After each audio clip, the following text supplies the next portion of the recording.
Hey, today, right now, I'm going to go over 4 ways to stay motivated, especially if you're someone that is not motivated and it's already, the 12th or 13th day of the year, and you promised yourself you're going to be motivated all year. So these are 4 ways to stay motivated, and I'm going to make sure I do not waste any of your time and start right now.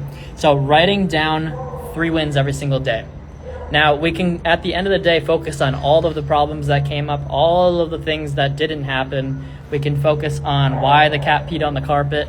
We can come up with all these different things. But if you start writing down every single day, first of all, you should be writing down your goals every day. But second, if you write down 3 wins every single day, you're going to realize things that you forgot about halfway through the day that you accomplished.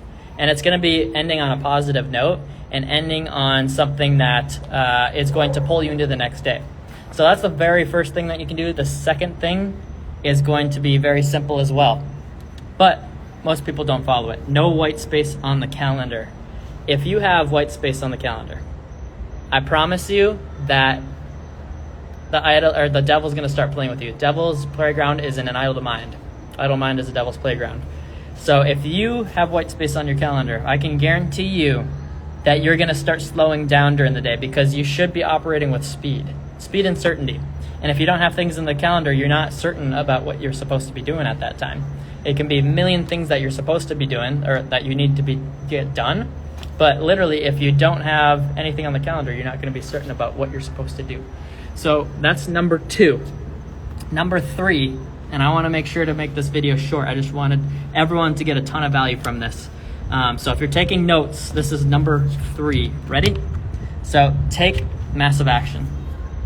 If you aren't taking massive action, I can guarantee you that you're going to be falling into the trap where you think you're taking enough action. The trap that most people fall in is not no action, but normal amounts of action.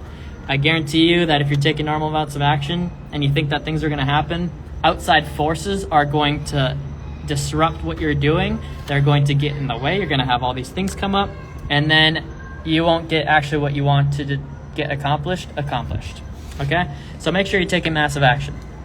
And number 4 is an amazing one. It's completely removing time out of the equation. Now, if you have a thought, there's 2 things that you can do. You can start thinking about all the different ways you're going to do that thought. I can sit here and decide which way I want to walk. But if I sit there and just keep on sitting there and figure out which way I'm going to walk, I'm not going to do anything. I'm not going to move forward. So you got to make sure that you're consistently, moving with speed and certainty.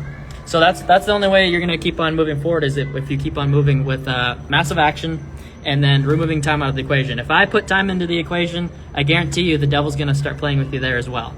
You're going to come up with all these different reasons why you can't do it. You're going to come up with all the different excuses.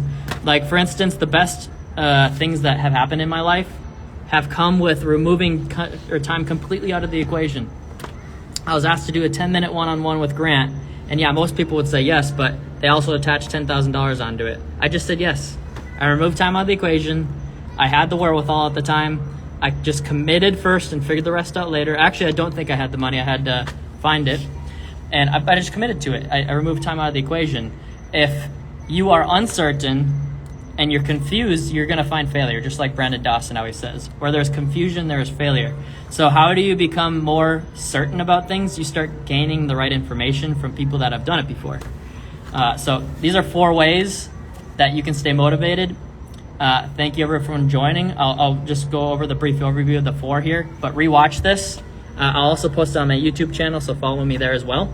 But number 1, write down 3 wins every single day so you can end the day with a positive note instead of thinking about all the problems you had. Number 2, no white space on the calendar. Don't let the devil play with you, because he will if you have white space on the calendar. All right, and take massive action. Number 3, if you're in the 10X community, you know to take massive action, but are you? Or are you falling into an illusion of normal amounts of action? And number 4 is remove time out of the equation with your decisions. Everyone's going to make mistakes, and you're going to have failures in your life. That's a good thing, because if you don't have them, that means you're not doing anything. So remove time out of the equation completely and just make the decision. Grant last year in COVID fired 18 people, I think, immediately, and everyone thought he was overreacting. And Sherry and Jared were against it. Guess what? He was actually wrong. But if he just sits there and doesn't do anything, he's going to start worrying about the world ending and all these different things. Sometimes you just have to make a decision and be willing to fail. Grant says he's failed thousands of times. That's okay. Anyways, great to see you, Joel. Great to see you, Stanley, Christian. I see all of y'all on here. Everyone have an amazing day. I will be dropping some information on what I learned at marketing workshop tomorrow. So be sure to join that as well when I go live. Have an amazing night, everybody. See ya.